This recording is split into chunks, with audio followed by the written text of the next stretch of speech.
Welcome back to On the Record. We're here at the Autotask Community Live with Mark Cattini, who is the President and CEO of Autotask. Welcome to the show. Thank you very much. Appreciate it. So the show's almost over, it's winding down. Fabulous show. Thank you. How do you guys build a community like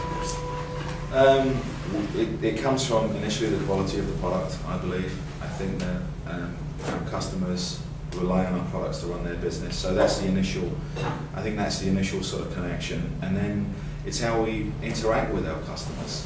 We're very open as an organization. We're easy to talk to, we're easy to work with. And right into the product, about 3 years ago, we integrated an entire community module, which I think said to our customers how important that is to us. And actually, while we're talking about community, we announced what we're calling Community 2, right? It's a whole revamped program under really significant new leadership with Jay McBain, and we made a couple of announcements about going on tour and some of the awards that we'll have. And if Jay's involved with it, I can guarantee everybody that it's going to be a lot of fun as well. Well, it's going to be a lot of fun, and we've already seen his energy, we've already seen what he's capable of, and as I've said right from the very beginning, it's one of those roles where you have to have somebody that's in their DNA, they're committed, and he is, and he's a great acquisition for the organization. Well, you know, I'm kind of biased. He's a Canadian. I've known him. He's a hockey player. I play hockey. It's all good. But no, the reality is that everything he's ever done, he's done well. And you can see it over here. Yeah. But it's not just, and we're talking Jay, but it's not just Jay. It's not Jay. And I was just talking to Bob Vogel just a few minutes ago, for example, like we're doing some integration with you guys. And Steve Knoll has been helping us out. It was just so nice and refreshing to see a techie that can think outside of the box that actually, you know, was there to help us out, not to push something on us or to push us away from him or anything like that. It was like he added instantly. He was adding. Right. And on that note, also, I mean, working with Bob Vogel was great. I mean, just all the people as we're seeing them, as we're meeting them, you see that they're all committed to this. They are. Which is a really nice thing. Like, I mean, I'm seeing you at your show, so you know, it's not that I'm worried that the floor is going to fall on me or something if I say something bad. But no, it's all. But no, I think you're on the right road. What's going to be different about the new community? Are you allowed to talk about that yet, or? We're still working through it. We're going out on the road. I mean, it's not just about reading forums and communicating that way. We're going out on the road more aggressive than we've ever been before. We've announced a multi-city tour that includes some international cities as well. Toronto, Canada, Sydney, in Australia. She just stopped me on my way over here and said he had to talk to me about Toronto. That's and also London, but some major cities all around the US. So we're sort of taking the show on the road, as it were. We love this event. This is a community event, and we'll have this. And we've yet to figure out where that will be next year, but we'll certainly do it and make it even bigger and better. But we're going to go to our customers on the road, specifically our clients on the road. And we've been more thoughtful, and this is sort of Jay's influence again, around the agenda itself. So we're breaking the agenda into 3 components that are sort of relevant to maybe different audiences, and our clients are going to be welcome to attend all or any of those individual sessions. Sounds good. We're talking about your audience. So if you look at, I figure that there's maybe about 10,000 at the most of the VARs out there in North America who have actually made a transition into managed services, and now a lot of them are moving into the cloud. It's a real special group now, because these are the thought leaders, really, of the VAR community, if you ask me. Now, I don't say that everybody has to be selling managed services, not everybody has to be in the cloud. If they're in a small niche market, and it's working for them, that's great. But for the most part, these are the guys who are moving the whole industry forward. Like, what type of enthusiasm, like, how much does that turn you guys on? It's we're an organization that really listens to our customers. We have multiple forums to do that. We interface with our customers every day through our client services organization, our sales organization, our marketing organization. And I think we're pretty good at sort of distilling what we hear into really sort of actionable insights. I think we could be better, and we're focused on that. But I think we're very lucky that our customers are passionate and will tell us. I mean, I told the story yesterday that one of my first impressions of the company was when we had 3 of what we called rock stars, now our MVPs, presented to our organisation, and I think everybody in the organisation showed up. There wasn't a single person at their desks other than actually at the event. And it was just the passion and the openness at which our customers were talking and their commitment to our success. That was the thing that struck me. We're of course committed to their success, but they appeared to be committed to us just as much. And I've had that conversation. That was really an impression in the first few days in the organisation. And it's only strengthened since I've been here. But if you think about it, they can't just, it's not like, people think, okay, you buy Autotask and all of a sudden everything's going to be automated for me. They have to do a lot of work to get onto that too. They do. They do. I've said it's an ambitious product. I mean, essentially what the product allows our clients to do is run their business end to end. Everything from a CRM system, a ticketing system, a project management system, a billing system, and it's completely integrated, fit for purpose for that customer base.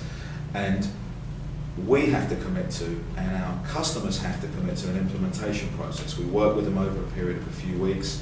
We get them up and running, and then it's an ongoing support, which we've just announced some significant improvements to, as well as ongoing education. So we both need to commit to one another to be successful.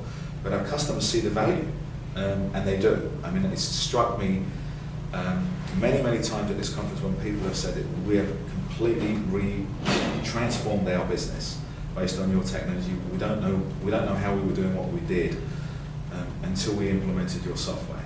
And that's the kind of passion we have, and that's the feedback we receive. But the interesting thing is that most people think out of the marketplace that the only reason that they would need Autotask is if they're a managed service provider.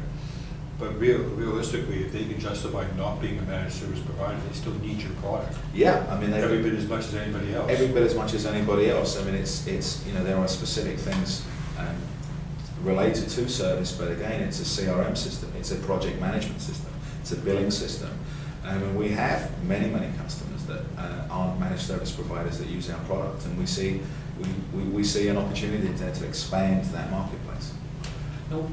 Now you also have all the other companies who are here, vendors who are here.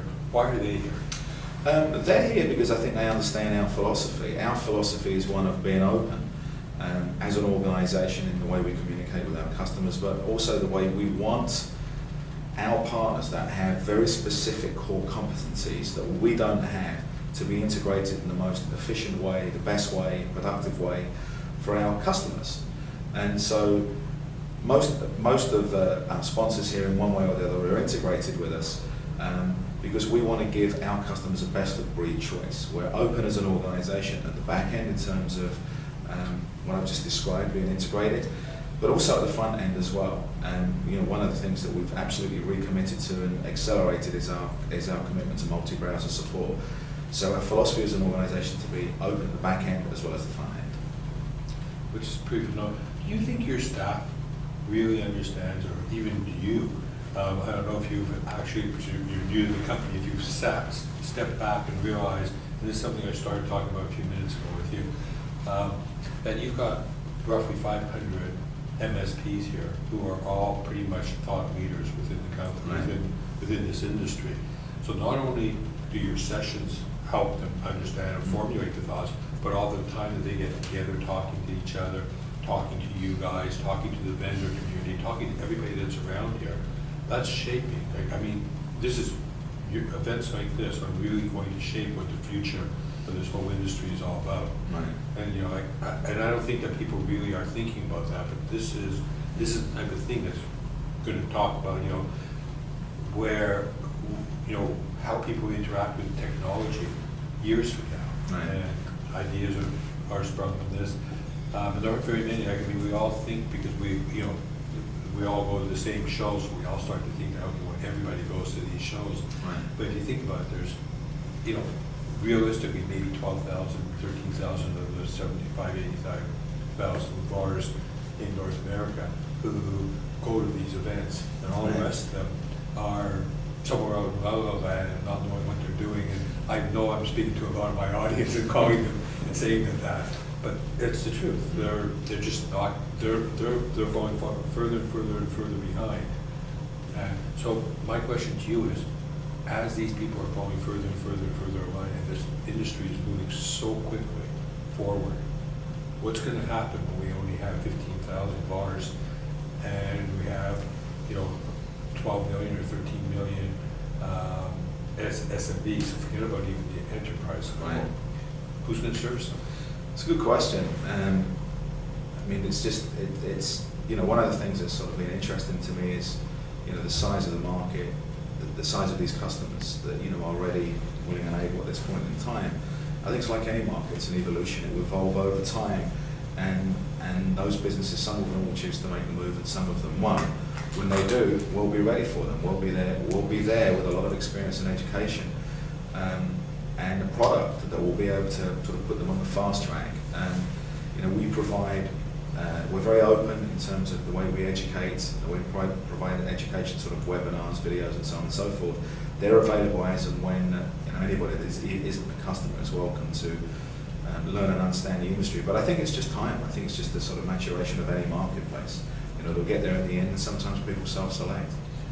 Yeah, I think you're more positive about it than I am. I think that most of them are going to be out of the business, and you'll see more business-type people replacing them, and maybe hiring those people who are going out as their tech people, but not running companies. Yeah, that could be the case too. I mean, it's consolidation, of course, of many small businesses into larger businesses. Yeah, I think you could be right.